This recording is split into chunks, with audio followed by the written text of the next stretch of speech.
அனைவருக்கும் வணக்கம்.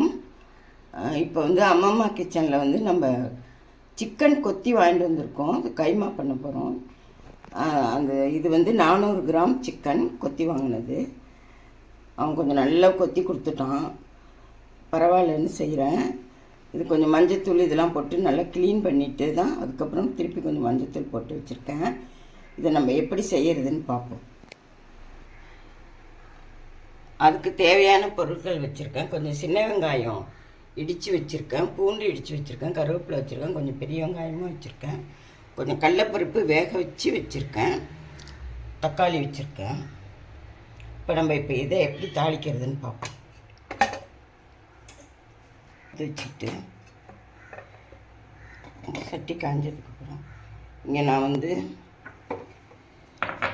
கொஞ்சம் மிளகு, பட்டை, சோம்பு, கசகசா எல்லாம் போட்டு இடித்து வச்சுருக்கேன் தாளிக்கிறதுக்கு. இதெல்லாம் இடித்து வச்சுருக்கேன். இதுதான் நான் தாளிக்க போகிறேன். இப்போ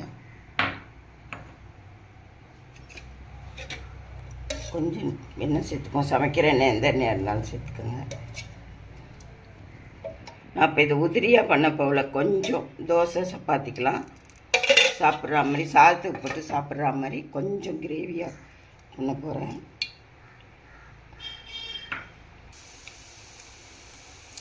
சிக்கனுங்கிறதுனால கொஞ்சம் கூட போடுறேன். சோம்பு பொடியெல்லாம்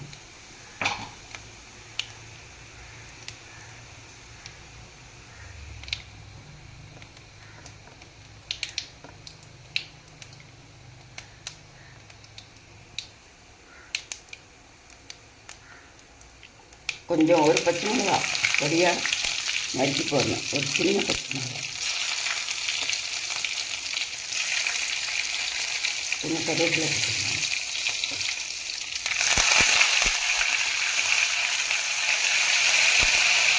சின்ன வச்சுருக்கேன். பூண்டு போட்டுக்கணும்.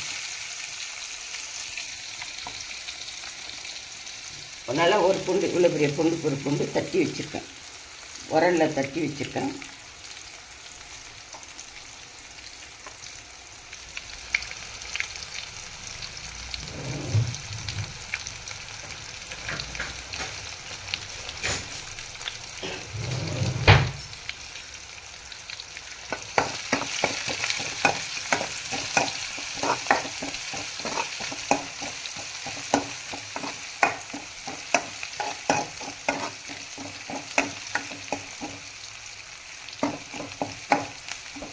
கொஞ்சம் செமி கிரேவியாக பண்ண போகிறேன், உதிரியாக பண்ணாமல்.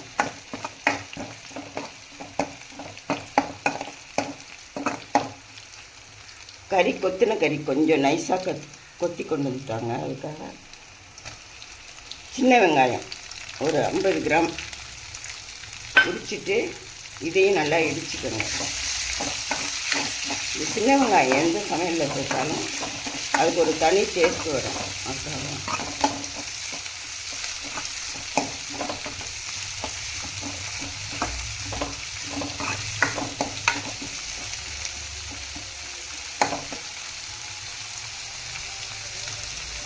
கிரேவிங்கிறதுக்காக கொஞ்சம்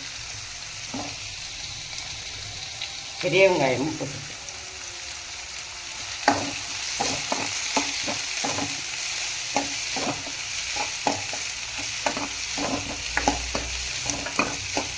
நான் இது எங்கள் 4 பேருக்கு தான் செய்ய போகிறோம். எங்கள் வீட்டில் இருக்கிறவங்க 4 பேருக்கு. உங்களுக்கு வேணுன்னா நிறையா இருந்தாக்கா இன்னும் கொஞ்சம் வெங்காயம், பூண்டு எல்லாம் போட்டு இன்னும் கொஞ்சம் நிறையா சேர்த்துக்கிட்டு உங்களுக்கு தேவையான அளவு கிரேவி பண்ணிக்கோங்க. நான் இப்போ எங்கள் 4 பேருக்கு தான் பண்ணுறேன். அதனால் கொஞ்சம் கொஞ்சமாக தான் எல்லாம் சேர்த்துக்கேன்.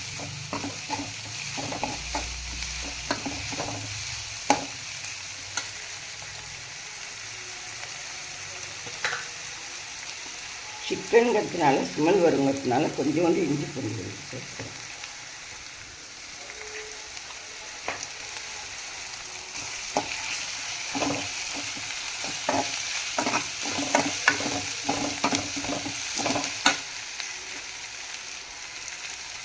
ஒரு தக்காளி, சின்ன தக்காளி, மீடியம் சைஸ் தக்காளி, ஒரு தக்காளி தான் கட் பண்ணி.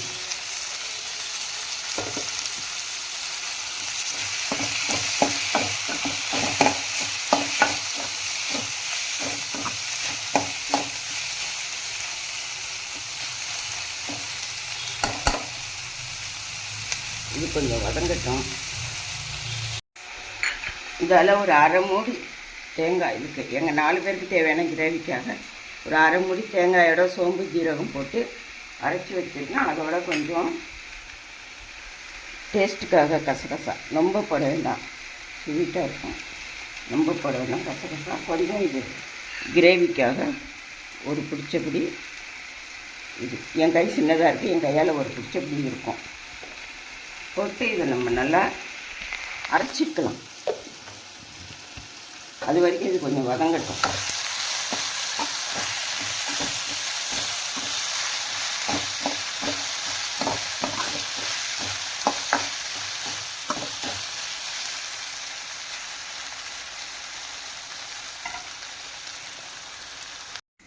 இந்த தேங்காயோட ஒரு தக்காளி போட்டு அரைச்சிக்கலாம். இது மாதிரி ஒரு தக்காளி போட்டு கொஞ்சம் குறைப்பாக அரைச்சிக்கிட்டேன். இப்போ நம்ம இதை சிக்கன் போட்டுருவோம். அதான்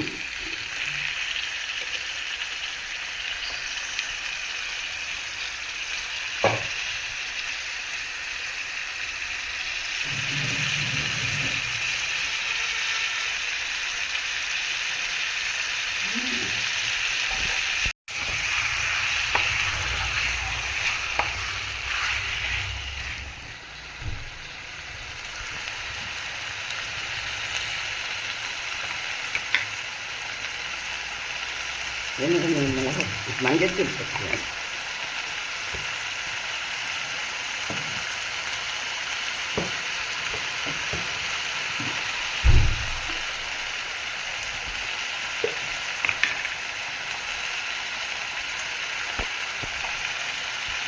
குழம்பு மிளகாய் தூள் 2 ஸ்பூன் நான் போட்டுக்கலாம். உங்களுக்கு காரம் தேவைப்பட்டா இன்னும் நிறையா போட்டுக்கோங்க. கொஞ்சம் நேரம் மூடி போட்டு வேகும், ஒரு 10 நிமிஷம், ஒரு 5 நிமிஷம் திறந்துட்டு அதுக்கப்புறம் கிண்டி விட்டு திருப்பி ஒரு 5 நிமிஷம் வேக போட்டால் தண்ணி விடும். இது இப்போ கொஞ்சோண்டு இதில் உப்பு சேர்த்துடலாம். இது தேவையான உப்பு.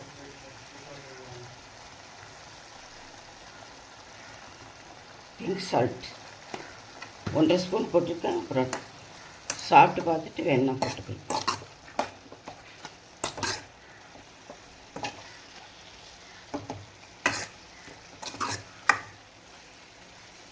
இறக்கும்போது கொஞ்சோண்டு பெப்பர் பொடி போட்டு இறக்கும்போது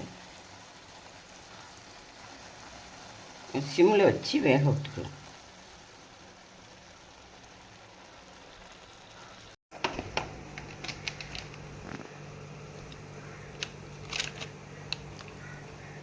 ஏலக்காய், கிராம்பு, கொஞ்சம் ஸ்டார் பூ தாளிச்சிருக்கேன்.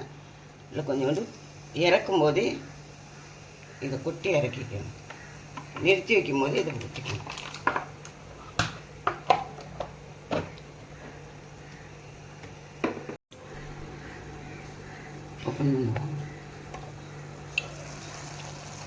பாருங்க 10 நிமிஷம் ஆகுது.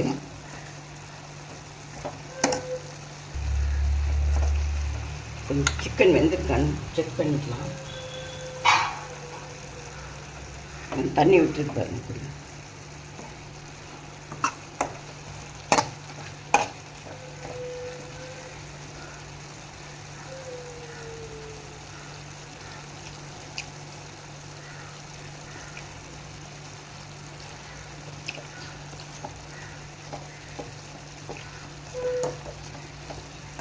வெந்திருக்கு, நல்லா வெந்துருச்சு.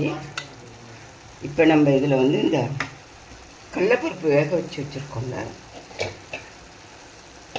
நான் இது ஒரு பிடிச்சபடி தான் கடலைப்பருப்பு வேக வச்சுருக்கேன். டேஸ்ட்டுக்காக போடுறோம். உங்களுக்கு வேணால் நிறையா வேணால் போட்டுக்கோங்க. இதோட சேர்த்து செஞ்சால் நல்லாயிருக்கும்.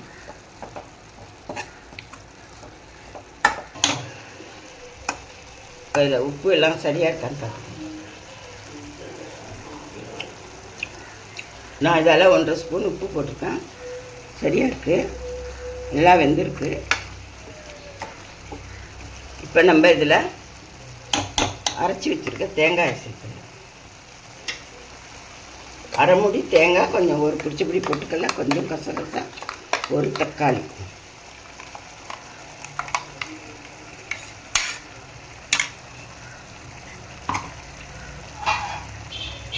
இதில் நம்ம எதுக்கு பொட்டுக்கல்ல சேர்க்குறோம்னா, நம்ம எதில் தோசைக்கோ சப்பாத்திக்கோ இதில் வச்சாலும் தண்ணியே இருக்காது, தண்ணி வராது, அப்படியே செமி கிரேவியாக இருக்கும். அதுக்கு தான் நம்ம இதில் பொட்டுக்கல்ல சேர்க்குறது, தேங்காயோட. கொஞ்சம் எல்லாம் சரியாக இருக்குது. இப்போ நம்ம இதை தாளித்து வச்சுருக்கிறத எடுத்து இதில் ஊற்றிடணும்.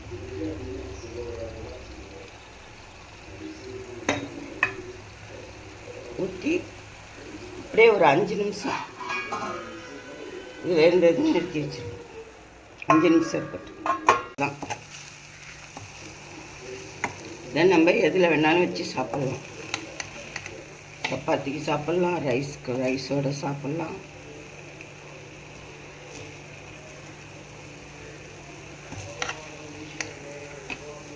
இதில் கொஞ்சம் கொத்தமல்லி தழை போடணும்.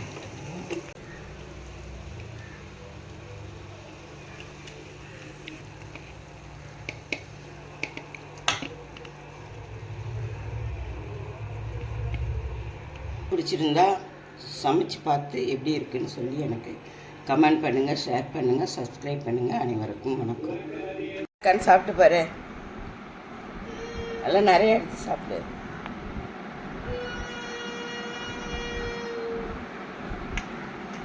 நல்லா இருக்குமா? சாஃப்டாக நல்லா இருக்கும்.